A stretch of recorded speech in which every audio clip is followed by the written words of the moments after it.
Donc jusqu'à maintenant, eh bien, tu as toujours utilisé des coordonnées cartésiennes et peut-être que tu savais même pas que c'était des coordonnées cartésiennes. Donc les coordonnées cartésiennes, qu'est-ce que c'est? Eh bien, elles nous permettent de déterminer la position d'un point dans un plan, par exemple un plan à 2 dimensions. Donc un plan à 2 dimensions, c'est un plan XY que tu connais bien. Donc je vais le dessiner ici. Voilà X et voilà Y. Et donc dans ce plan-là, eh bien, je peux spécifier un point, donc par exemple ici le point 3, 4, et donc me dire que le point 3, 4, je vais à 3 dans la direction X et à 4 dans la direction Y, et je place mon point ici. Donc ça, c'est le point 3, 4. Voilà. Mais en fait, c'est pas la seule manière de représenter un point. Par exemple, je pourrais très bien, spécifier une direction, donc spécifier cette direction ici, et spécifier de combien je dois aller dans cette direction pour aller à mon point là. Donc en fait, comment on pourrait spécifier une direction à ton avis ici? Eh bien, une chose assez facile, ce serait par exemple de prendre l'angle ici entre l'axe des X et cette direction-là. Donc là, j'aurais une direction selon l'angle θ ici, et de combien je dois aller selon cette direction-là, eh bien ce serait cette longueur-là en vert, et ce serait par exemple R. Donc en coordonnées cartésiennes, tu as l'habitude de spécifier un point comme ici, 3,4, qui veut dire en fait que c'est la coordonnée X, la coordonnée Y ici. Et donc, en coordonnées ici polaires, c'est la manière dont ça s'appelle, je ferai exactement la même chose, je mettrai R, θ, et ça me donnerait donc mon point ici. Donc la question que je peux avoir ici, c'est comment est-ce que je retrouve ces coordonnées polaires alors que je connais les coordonnées cartésiennes ici. Donc comme ça, on va voir un petit peu plus clair qu'est-ce que R et θ réellement. Donc là, ce que je peux placer sur mon graphique ici, c'est les distances, celle-ci et celle-ci. Donc qu'est-ce que je sais sur ces distances-là? Je sais que ce point-là, c'est le point 3, 4. Donc ici, cette distance-là sur les X, c'est 3. Et sur les Y, ici, c'est 4. Donc ici, j'ai un triangle rectangle là. Et en fait, je vais utiliser simplement les propriétés du théorème de Pythagore ici pour retrouver la distance R. Donc R, qu'est-ce que c'est là? C'est l'hypoténuse de mon triangle ici. Et donc je sais que, la distance de l'hypoténuse au carré, c'est égal à la somme des carrés des distances de chaque côté. Donc c'est égal à 3 carrés plus 4 au carré. Donc 3 carrés, ça nous fait 9, plus 4 au carré, 16, est égal, donc 9 plus 16 est égal à 25. Donc R doit être positif puisque c'est une distance. Donc ça va être égal à racine de 25, c'est-à-dire 5. Donc j'ai une valeur pour R. Maintenant, comment est-ce que je trouve une valeur de θ? Pour trouver une valeur de θ, je vais utiliser ce que je sais déjà des relations de trigonométrie. Et là, je vais te rappeler la formule magique qui est SOHCAHTOA. SOHCAHTOA. Donc si tu sais plus ce que c'est que SOHCAHTOA, je t'invite à re-regarder les vidéos de trigonométrie. Et donc ici, on cherche une relation entre l'angle θ et les côtés dont on connaît déjà les longueurs. Donc je connais déjà en fait le côté adjacent à l'angle θ et le côté opposé à l'angle θ. Donc opposé et adjacent, ça me pousse à utiliser la tangente ici. Donc tangente de θ, ça va être égal à l'opposé, donc c'est-à-dire 4, sur l'adjacent, c'est-à-dire 3.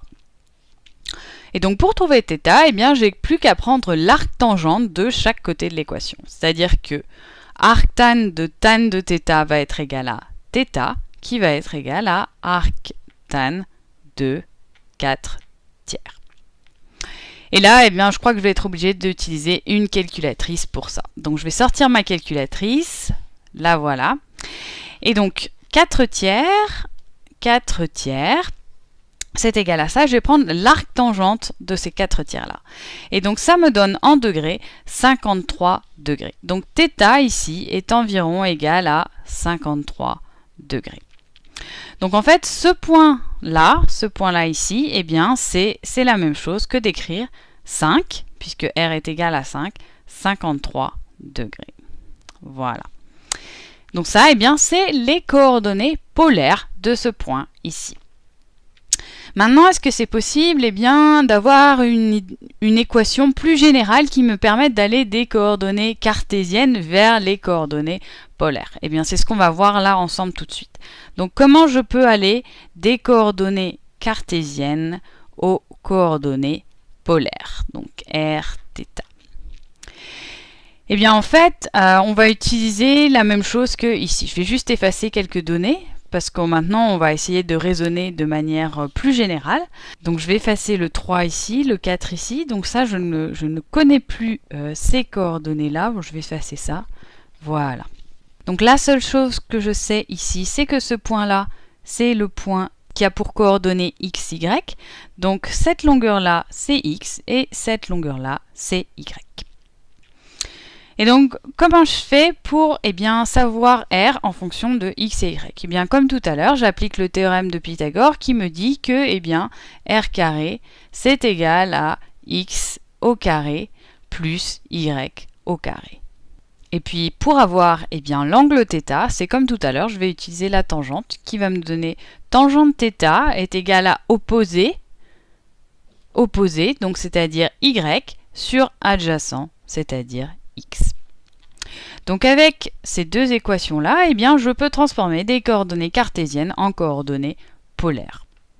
Donc maintenant, en fait, comment je ferais pour faire l'inverse, c'est-à-dire partir des coordonnées polaires et retrouver les coordonnées cartésiennes associées au point? Eh bien, en fait, il suffit juste que j'utilise, pareil, les relations de trigonométrie que je vais pouvoir trouver dans mon triangle ici. Donc, je cherche de quelle manière je peux trouver y en fonction de r et θ. Donc y et r, qu'est-ce que c'est par rapport à θ? Eh bien c'est r, c'est l'hypoténuse, et y, c'est le côté opposé. Donc opposé hypoténuse, ça m'oblige à utiliser le sinus ici si je regarde SOHCAHTOA. Donc sinus de θ, c'est égal à opposé, donc y, sur hypoténuse, c'est-à-dire r. Donc on a y est égal à r sinus de θ. Maintenant pour x, pour x, je regarde la même chose, c'est-à-dire que je cherche à exprimer x en fonction de r, qui est donc l'hypoténuse, et en fonction de θ. Donc x pour θ, c'est le côté qui est adjacent. Donc il me faut une relation qui lie θ, l'hypoténuse, et le côté adjacent. C'est-à-dire que c'est le cosinus, ici.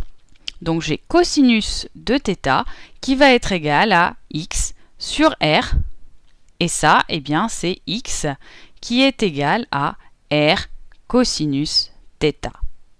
Donc en ayant ces deux relations-là, je peux transformer des coordonnées polaires en coordonnées cartésiennes, et ici, en ayant ces deux relations ici, je peux transformer des coordonnées cartésiennes en coordonnées polaires. Et maintenant, on va voir dans une vidéo suivante comment on applique tout ça.